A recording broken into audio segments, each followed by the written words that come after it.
Michael, thank you so much for taking the time to Hey, speak. my pleasure. With me. Thank you for being here. Of course, this is my favorite part of the job, is getting to tell people to their face, holy shit. Thanks.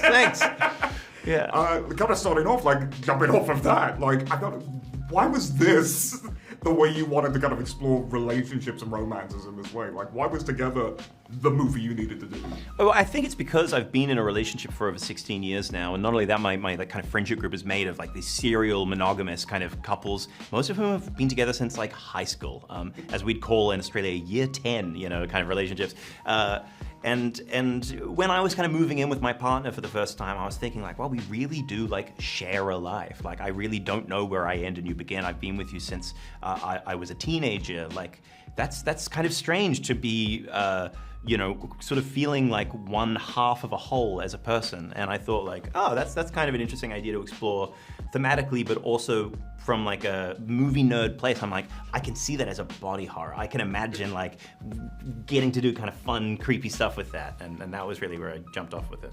Kind of speaking of that too, because one of the things I loved about the film was it does have the body horror, which, oh my God, but also it's got that really good kind of dark comedy. Sometimes when you get the stuff that they're cutting the hands, you get the bleak, almost not bleak, but really human dramedy too. This very sad story of this couple that loves each other, but they don't know if they should be together.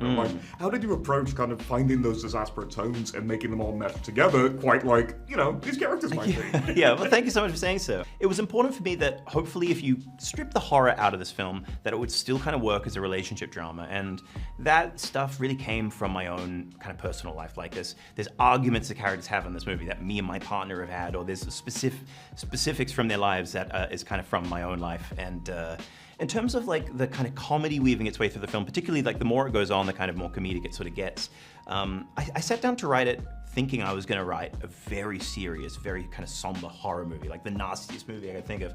But my background's in comedy, and I just I just couldn't resist. The more the premise takes hold, I'm this is ridiculous. We should get out of the way, and that all comes back to the point of wanting this to be a good time for an audience.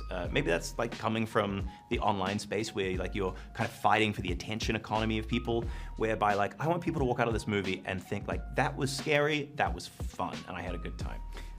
I had such a fun time, even though there were lots of moments that made me go, because I'm married. I'm married and have a child. This is weird for many levels. I'm so curious, do you see the ending of this film as a happy ending? Do you see it as something that...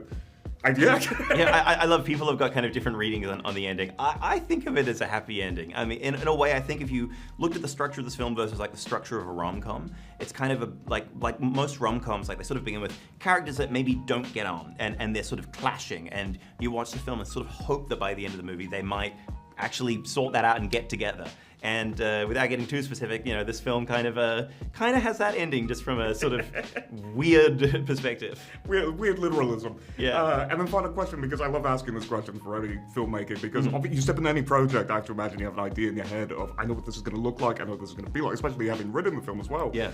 And that's never the case with the finished product. That's just the way that art works, is you find something on the day, you find something in the edit. 100%, yeah. What would you say surprised you the most about Together? What really kind of caught you by surprise looking back when you stepped onto the film that kind of really shocked you during this production? I think what I was just surprised by, but so taken with, was every day that a practical effect would kind of show up on set. We had such limited resources that oftentimes there was puppet being built that was finished that morning, and so they would kind of be on set, we'd be shooting something, and then suddenly a photorealistic Dave Franco bust would come through with hair coming out of its throat, and I'm that's cool. And so every time that happened, that was just such a delight, and it was unexpected because so many other people collaborate on it. But what was amazing is sometimes they bring something that just feels like somebody just plucked it out of your imagination, where I've written something on the page, and then somebody's kind of showing it to me. It's almost like watching somebody tell you your own dream back to you that you had. So that was really, really lovely. Oh, that's so cool. Michael, thank you so much for taking the time to speak. Hey, my pleasure. Thank you so much. Have a great rest of your day, a great rest of however many more of these you got to get through. Who knows? Yeah, not enough. They're fun. I love them. Yeah. That's the best part. Yeah. Hey.